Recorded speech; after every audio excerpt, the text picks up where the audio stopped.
हाय, good morning. तर सकाळची वेळ होती, चहा ठेवला आधी. मग चहा घेतला, देवपूजा करून घेतली, स्वयंपाकाला सुरुवात केली. तर आज मी सर्व पटापटा उरकणार होते, कारण मला आज घरात साफसफाई करायची होती. कारण खूप दिवस झालं भांडी वगैरे काही घासलीच नव्हती आणि 8 दिवस फिरायला गेलो होतो. तेव्हासुद्धा घर बंद असल्यामुळं भांड्यांवर खूप धूळ बसलेली आहे. शक्यतो ह्या दिवसात धूळ असतीच, तर म्हटलं चला आज थोडी साफसफाई करून घेऊया.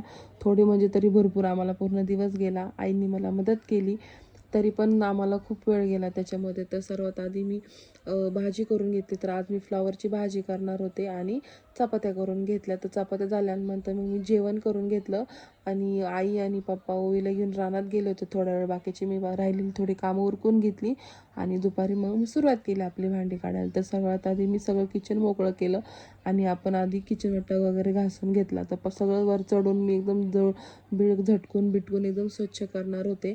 तर सगळं साफसफाई करून घेतली. हे बोलायला सोपं जाते आणि व्हिडिओमध्येही थोडं दिसतं, पण याच्यामागं खूप मोठी मेहनत होती, कारण माझा अख्खा पूर्ण दिवस ह्या कामामध्ये गेलेला आहे.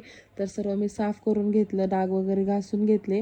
आईने भांडी धुवून ठेवली होती तोपर्यंत. मग मी सगळी भांडी व्यवस्थित पुसून वगैरे व्यवस्थित लावून घेतली आणि शेवटला हा व्हिडिओ काढला. बघा किती मस्त वाटतं. असं वाटत होतं आज स्वयंपाकच नको करायला, पण तसं करून चालणार नव्हतं. आपल्याला स्वयंपाक करायचा होता. तर जेवण वगैरे करून झाली होती, सगळं उरकूनही झालं होतं.